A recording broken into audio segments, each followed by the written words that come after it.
Conversations with Friends is Sally Rooney's debut novel, and it was recently turned into a mini-series in a collaboration between Hulu and the BBC. Whilst I believe the show is a pretty faithful adaptation of the book, I do believe some of the production choices skew the politics of the show. Firstly, to address the idea that this isn't a faithful adaptation, there's simply one rebuttal, and that is to say, the book is written in first person and is very insular.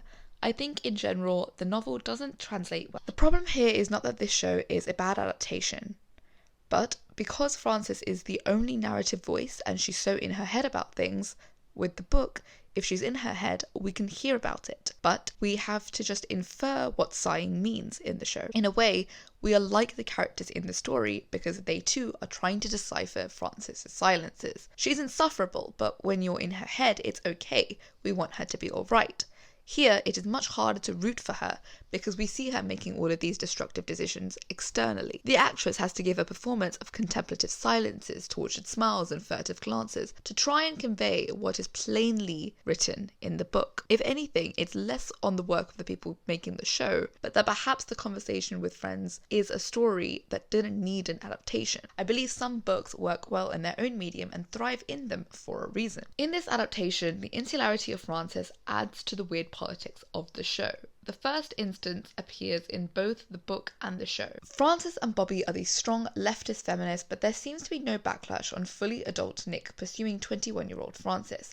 We are meant to allow this because their circle of friends are free-loving. They are so politically woke that they can allow grooming is an interestingly disturbing take. I believe that the political horseshoe is a fallacy, but this story definitely seems to paint their politics in a kind of hypocritical way. The much bigger issue in the novel seems to be the cheating rather than the grooming, which I think is a little strange. Writing flawed characters is interesting, but Frances' emotionally stunted persona makes her actions feel like she's an idiot more than she feels complex, because she never voices anything.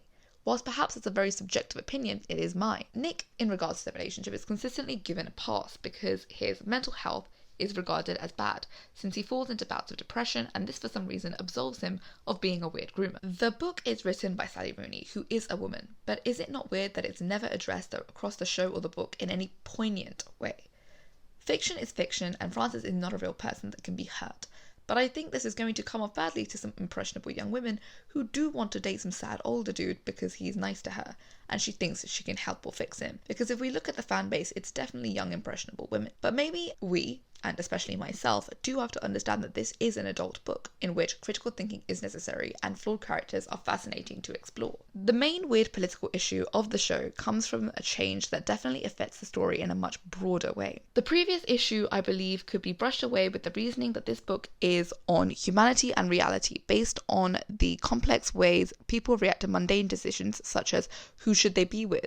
But this other issue I don't think can be so easily disregarded. Colorblind casting seems to be the way to diversify and wokeify your work. Yet, this casting process always forgets to look at the racial implications within the story for the newly racialized character. Bobby is suddenly not a white woman in the show, now played by Sasha Lane, a black woman. The main difference that ensues is when Frances writes about Bobby for the magazine, a story which functions as a personal domination. A white woman getting to narrate what a black woman is like, something Frances regards as fiction, but is quite plainly a description of her real-life friend. When Frances writes her piece, she describes Bobby as someone who never seems to be serious or joking, someone who belongs everywhere, and is unrestrained, abrasive, a woman who breaks things. Whilst these things aren't inherently racist, there's something strange about stripping Bobby of agency here. She's othered and spoken about as something different to the norm. She's held up to scrutiny and reflection, and she's not told about the story Frances has written. Frances is writing about her seeing seemingly positive things,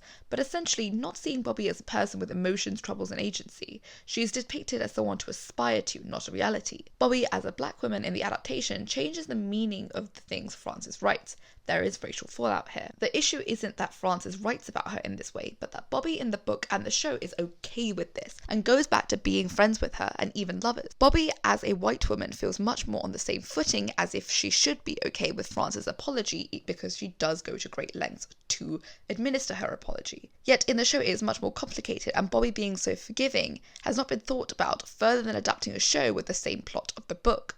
A white woman, regardless of class, and her necessity for money, has written about a version of Bobby making her out to be untouchable or even an unapproachable figure. And whilst their past relationship and friendship does allow for the audience's understanding of why Bobby might forgive someone who has written about her in this way, the quickness of her forgiveness and the closeness that comes after is strange. Frances writes a fictionalized version of her, looking at Bobby, but more importantly, looking past her, is quite toxic. And to jump back into a relationship with someone who sees you in this way and not quite reality is quite toxic. Especially when the ending is an ambiguous one where Frances ends up meeting with Nick again. Bobby might not be hurt by this due to her more free-loving attitude, but there's a consistent dismissal of Bobby from Frances that is contradictorily complemented with an adoration of her, a constant othering of Bobby, a pedestal and an indifference. She needs her when Frances feels like it. This behaviour that will always be strange in a hierarchical dynamic of white women and black women, regardless of their status as friends for most, because race relations will exist everywhere.